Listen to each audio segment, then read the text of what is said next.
Married to Medicine, Season 12, Episode 13, Couples Therapy and Paradise Problems. So we are where we left off with Eugene trying to air out his grievances to the men about, the treatment of his wife and how he just wanted Damon to say something to Dr. Heavenly, because this whole planning the Met Gala thing for them to fail, it's just uncalled for, right? Or just unnecessary. So he's seeing that Damon ain't gonna do nothing. He ain't gonna say nothing. And with that, I mean, I guess he just got to move a little bit different, right? Um, with the Met Gala, who's gonna help out, who's not gonna help out? Curtis says he told Jackie that he will ask the men if they will reach out or if they would help because he will. So everybody says they will. I'll help, I'll help, I'll help, except for Dr. Mimi husband, which dang, I gotta get his dang name. I forgot his name like that, but he said, since none of the discussion, none of the planning, none of anything Met Gala was discussed with him or Dr. Mimi, especially Dr. Mimi, since, it's the women's thing technically, they're just going to sit this one out. Like, of course, they got their own little foundation things they do in their own time. And, last year that was not right of them to get shafted, or should I say shafted, get stuck with that ashtray that Quad had made, because that was a terrible auction. I don't even know how it listen. The first one was good. The one with Phaedra not so good. This one with Toya, ooh Lord, just we gotta pray. Put their fingers together, crossed. So with both groups, we got the men on this side, we got the women on that side. The men end up getting them some massages. The women end up getting them some massages as well. Of course, married people, so we keep it cute, keep it mute. Look, cause not everybody wanted to. I don't know, but either way, they get to talk about relationships and stuff. On the women's side, Angel lets them know Bernard is there, so they will be participating in the couples group game that Toya has set up later for them in the evening. Um, Quad goes into detail a little bit about her and King and their relationship. She was just expressing how, she's being very vulnerable with them, something that they've been wanting her to do, which is reach out to us, tell us what's going on, because we don't be knowing nothing. We don't know who they will. Like, and more of the fact, it feel like Toya just be want to be nosy, like, just tell me everything, what you got going on, what you doing, we don't know nothing, you know what I'm saying? But they just be wanting to know, so when things so called happen, at least they can be around her to be a friend, be a support, you know what I'm saying, sisterly, right? Remember they had that word was floating around for a while, sisterly. So this is a sisterly moment, being very vulnerable with y'all, open, honest, that I love King, and I really want this baby, and the beginning of our relationship was just so good. It's just right now where they at just kind of faltered a little bit with this IVF journey, but it's just something that she really wants. And she got to, want to be more attentive to him and things like that. And of course, Dr. Heavenly was telling her, why you doing all this wifey stuff and y'all not even married? And Quad is like, I don't even care about that stuff. Ring, no ring, who cares? I'd just rather love the man and have the baby and just enjoy our life. The ring can come as it comes because guess what? He already proposed to me. And I thought it was fake and phony and he was playing like, but I just didn't want to do it. And that's just where she at this point in her life. And, the ladies can appreciate, like, okay, good. Finally, we get somewhere with this girl. We get deep. Yes, sisterly. Okay, so it is the evening time. We're back at the villa. We're getting dinner, getting drinks. We change our clothes, all cute and everything. And now it's time to play the game. It's going to be more like a superlative thing where, who's the most to do XYZ. And then you're going to put the name up and, majority rules. Okay, so first question, who is the most likely to give unsolicited advice on the men's side. Okay, so we split the groups. Unanimously, the name Eugene popped up. I mean, he probably is the only one that speaks the most, and everybody be like, who's most likely to turn a disagreement into a full-blown fight? So this was a little bit mixed. There was some heavenlies out there, some all of them. And Dr. Scott said boats. So like, what the heck does boat mean? He said, who gets on the most fights, or who gets on the most fights on a boat? And they rewind the tape. Simone. They said, Toya, oh my God. But who's most likely to say the wrong name while y'all in the session of, baking cookies? And everybody was kind of like, what the hell kind of question is this? But unanimously, Toya. Because, yeah. Who's most likely to have a secret life? Heavenly put up Jackie. Like, yeah, she probably got a old freaky side somewhere, dungeon in her house. All right, so this one we getting into the meat of the episode, okay? Because instead of a second game, we're going to split the group up into two groups. Well, the group was already split up between men and women. We're going to take the men over here, and the men is going to have a therapy session because we always do this couple of stuff, and it seems that the men don't never really get their little say, right? Their little session, their little time to express themselves. So we're going to do that tonight. Of course, not all the men was happy about it. Like, oh, I don't want to do this. I don't want to talk about my feelings. I don't want to do this. No. The women are going to go on their side, and they're going to do the same thing pretty much. And on the way out, the women to their corners, Simone gonna go over to King and say, hey, you need to learn how to, what's she say? Get out of your she called him chauvinistic, okay? And he like, chauvinistic? That's not me. What do you mean? And she just kept saying it and repeating it like, yeah, you are. And that's what you need to work on.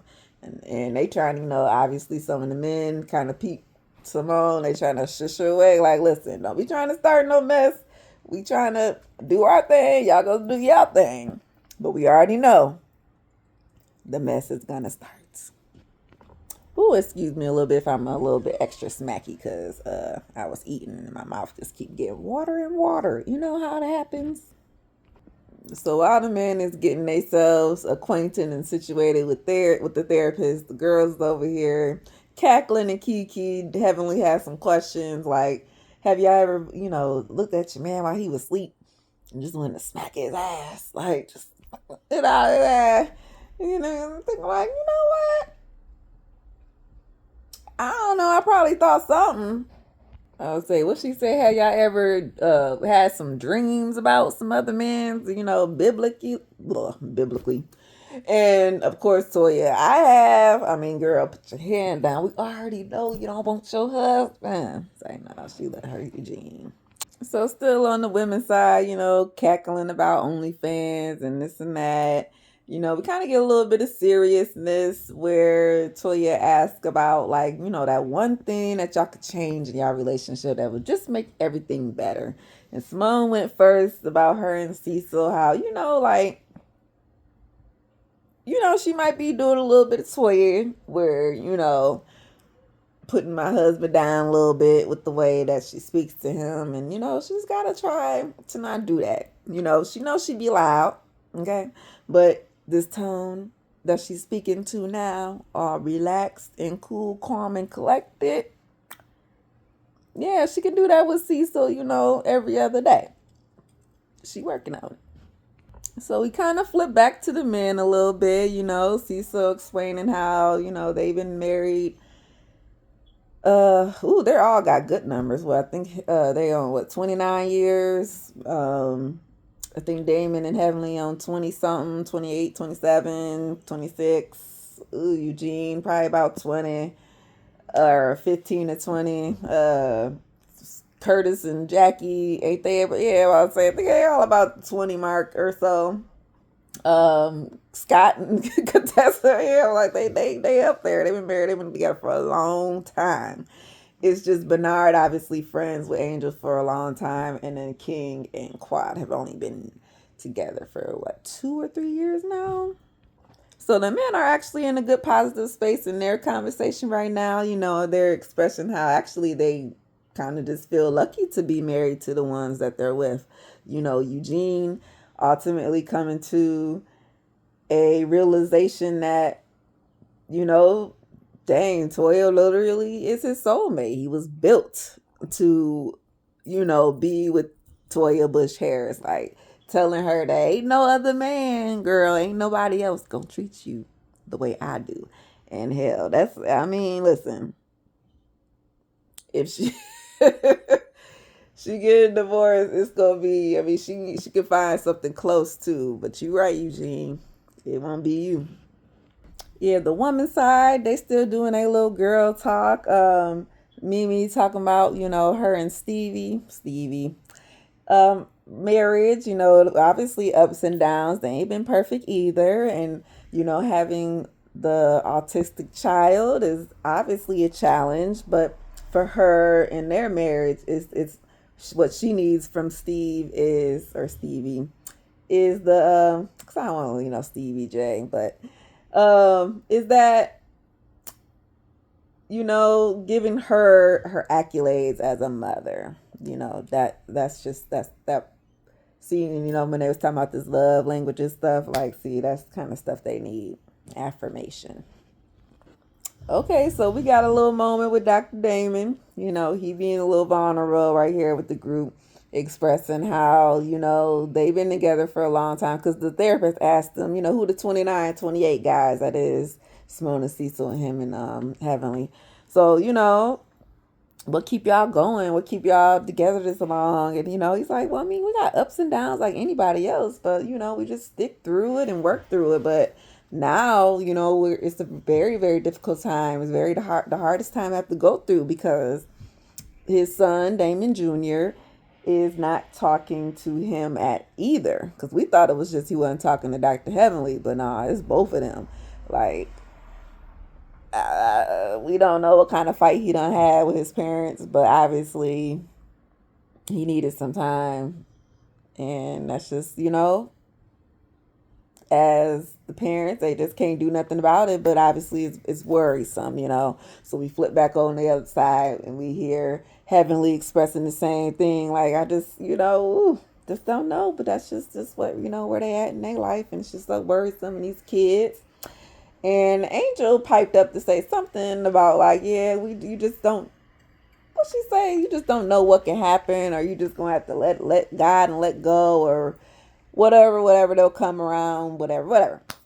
But with her saying this, her kids are a little bit younger, they not adults yet, so they like, girl, pipe down, you ain't, wait till you get here. And that brings up Bernard, like, hey, Bernard, he here. You talk to him, he good. You know what I'm saying? How you doing? And she's like, oh, shoot, I didn't even check on I forgot to check on the dang man.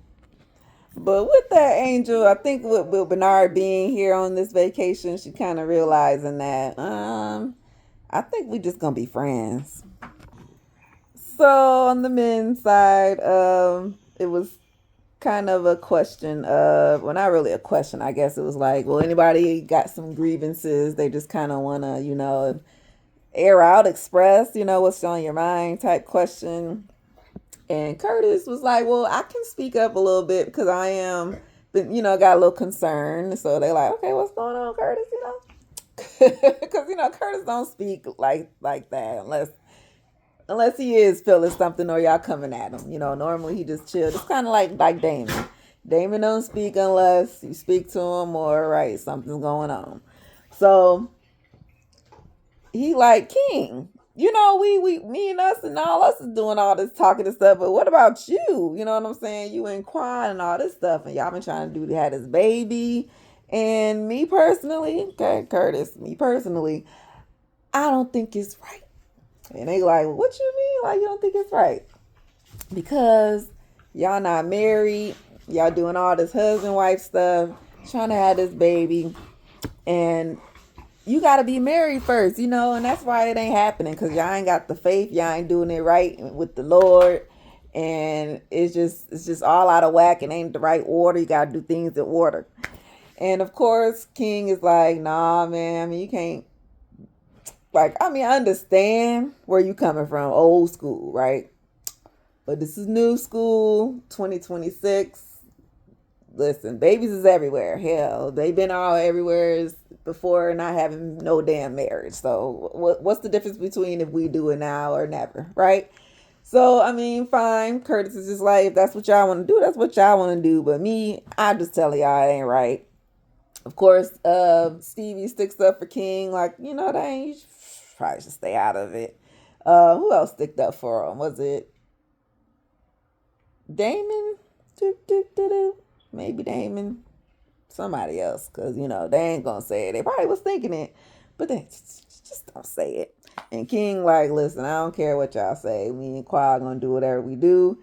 And technically, Curtis, and they look in the confessional, right? Should you really be coming at me about sinning and what ain't about the Bible and all this stuff, Mr. Cheetah, Pumpkin Eater? But hey, I mean, the point, everybody live in some kind of sin, right? So it is what it is. If that's your opinion, that's your opinion. So then we flip back over to the girls' side, and they still talking, and Quad is expressing her side of King and her relationship, how, remember, she loved him, all this stuff, and like she was saying anyway, and she just been like, even though the ups and downs, right? And through the ups and downs, she's seeing little things here and there. The light bulb goes on sometimes, like, dang, did he say that to me? Did he do that? I can't believe it.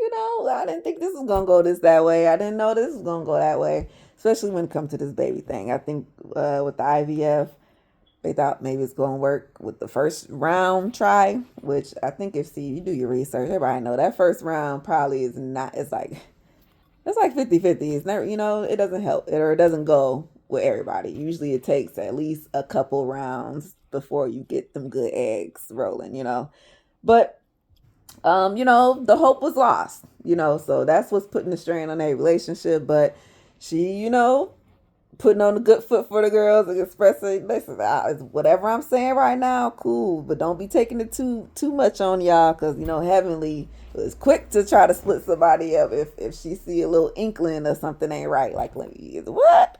Well, girl, you better leave his ass, like this type of stuff. But she like, don't be trying to force me out. I'm cool where I'm at for right now. Okay. Then we flip back over to the men's, because it kind of looked like their therapy session was winding down. But Eugene wanted to, express a little bit more with Damon. Okay, so before the men, oh yeah, like I was saying, Eugene had one more thing to say to Damon, which was just, to clear the air about last night, where he was just real mad about the conversation he was listening to between the ladies and Heavenly, when it was getting loud with Toya and all that stuff. And before he can either say anything wrong, he was like, I need to take a time out. And that's when he walked away and cooled himself down. He tried to address it later with Damon, I think on that car ride too. The water rafting activity stuff they was doing or whatever. And Damon kind of brushed it over because he said he didn't want to talk about it then. He just wanted to have fun. Fine. So I think this was the time that Eugene was like, well, we're going to have to talk about it eventually, right? Because it's on his mind. He can't let it go. And he just wanted to just let Damon know, like, listen, we both are similar. I just want you to know. Understand why I did what I did. I walked away. I be quiet like you be quiet, sorta. Look, man, sorta. I only pop off when I need to pop off, right? But it's only because of Toya. I'm just trying to protect her, have her back. Wooty wooty boop. Same like you do with Heavenly. You don't want nobody talking about her. You don't want nobody disrespecting, right? I didn't do none of that. We here, we understanding. And Dr. Damon wasn't understanding. I think he didn't at first. He wasn't. I don't think he knew where this conversation was gonna go because he said, "Don't talk about my son," and you just like, wait, nigga, I'm trying to explain something to you. Ain't nobody went. We ain't even go there. We ain't even go there. We already know what you said. You said you. That's his trigger right now. You know what I'm saying? If he can't do nothing to nobody like that, but if the button is pushed, okay. But all the men is around them. They not gonna let them fight like that. They gonna let them finish. Let Eugene finish it out. He got it all out. It's just the understanding at this point. Like, can you understand and see that I'm here on the same page as you, just reacting on the strength of having Toya's back. That's all it is to it, really. Doing the same thing you doing, having Heavenly's back, right? Except for we doing it different ways. That's all. And they can hug it out. Boom. Cool. We over it. Okay, so we're gonna end the episode where we are back at home. Jamaica was a success. It wasn't too many fights or breakouts or nothing like that compared to last year. This was actually pretty tame. Even though last year we did have Dr. Gregory and Sweet Tea and them there, which was like it was a battle between the Luxfords and Quad and King, because let's be real here, because this is the last conversation of the episode is with Quad and King and their relationship, because it looked like King is just a little bit tired. Okay, I guess for him, right, he doing a lot. He putting in a lot of effort, whole lot of him to please Quad and make sure she's good and happy and whatever, right? So she was just bringing up, like, oh, Dr. Jackie texting me all this stuff about what Curtis said, about not being married, and that's why we ain't having the baby and all this stuff, like, woo. And, that's just not right, and this and that, which, right, we can agree that Curtis was a little out of line for that. It wasn't, I mean, it was his opinion, but did he have to really say it? Sure. But either way, he got it out, so it is what it is. This is something, let's say, that, hey, it was on his mind. But, King is like, well, with the marriage thing, I mean, well, yeah, we ain't got to be married, and, we can be good and still, be separated and, still live and enjoy. And she getting taken back by them words, because, I mean, what you mean? Like, what you saying? And he was just going into, well, I've been doing a lot of thinking lately. I've been doing a lot of thinking about the future, what we doing, and is this the necessary journey that, they should be on, basically. It's kind of this question that's been popping up in his head, because of some of the treatment, I guess, from Quad, because like I said, from his point, he's being given all of everything that he can for her, but what is she giving him in return? Because, it's a two-way street. Are you being supportive of him? Are you this and that? He gave an example about them going to Ghana, because that's where they doing a procedure at.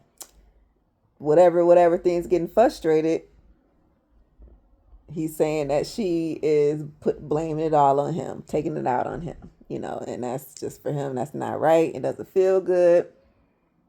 And we're on this cycle, this circle. How do we get out of it? Is basically where we're at a standstill. We don't know where this relation is going to go. And that's what they're thinking about on the show. Because obviously we all know, us watching, me watching, we read the papers, the vlogs, and we seen King put out there that they already broke up, like, what, last month, January? Was it January? I think it was January. He put it out there. Or was it December? I can't remember. Either way, we already know. So that's why I kind of can't wait to the reunion, just to see exactly if he's going to show up, for one, and for two, what her explanation is going to be. And then also, I mean, with these episodes, it's kind of we don't really got to focus on their relationship only because we just kind of know where it's gonna go. Just kind of like with Wendy and them and all that stuff. Like when we know something happening, we just gonna let it play out and just whatever. Fast forward. We just want to can't wait to get to reunion just to see the real stuff. But that's just how we ended the episode with them talking about their relationship and it need to change. Something need to happen. Something need to shake, or they need to break. That is all right. So we'll get to the next episode. I'll see y'all next week. This was Married to Medicine season 12, and thanks for watching. Peace out.